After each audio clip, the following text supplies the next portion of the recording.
Dr. Michael Collins, Executive Director of UPMC's Sports Concussion Program, in an interview, said, "Many of us believe the vast majority of concussions are self-recovered, with standard observation.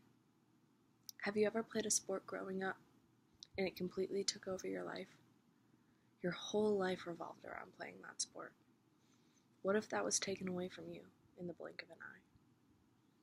Concussion injuries have doubled over the past 10 years, according to the Center for Disease Control. It is quickly becoming an epidemic among sports players. As explained by Headcase at headcasecompany.com, a concussion is a specific traumatic brain injury occurring when the brain abruptly jostles inside the skull.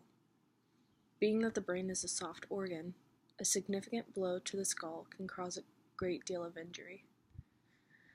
Headcase also reports that about 90% of concussions don't involve a loss of consciousness, causing many diagnosable injuries to go unnoticed.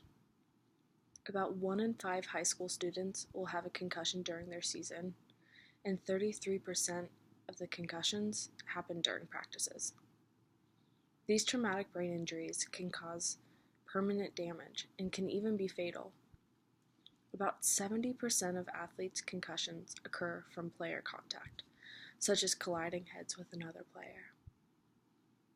17% of their concussions are from player-to-surface contact, such as hitting their head against the ground. The sports that children and teenagers love and spend their whole lives training to play are putting them at risk for a lifetime of pain. There needs to be a change. The strongest way to reduce the amount of concussions in sports is to prevent them. The most important thing to do is to educate coaches on the severity of a head injury. If a coach suspects a head injury among their players, it is important to suspend play until a thorough evaluation takes place, says Catherine Schneider of The Conversation at theconversation.com.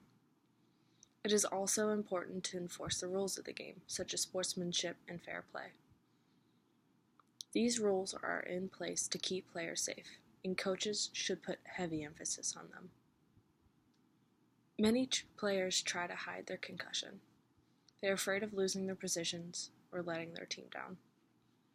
The CDC reports about 7 in 10 players will play through their concussion. Out of those players who have played through their concussions, about 4 in 10 said their coaches didn't even notice they had any signs of a possible concussion. That puts players in serious danger of more damage to the brain. Athletes are even less likely to report a concussion to their coach if it occurs during a big game or championship. It is important that coaches pay close attention to their players and remove them if any suspected injury is prevalent. If these things are done, kids will forever be safer. If players weren't afraid of losing their position on the field, they would report more concussions and the correct precautions would be taken.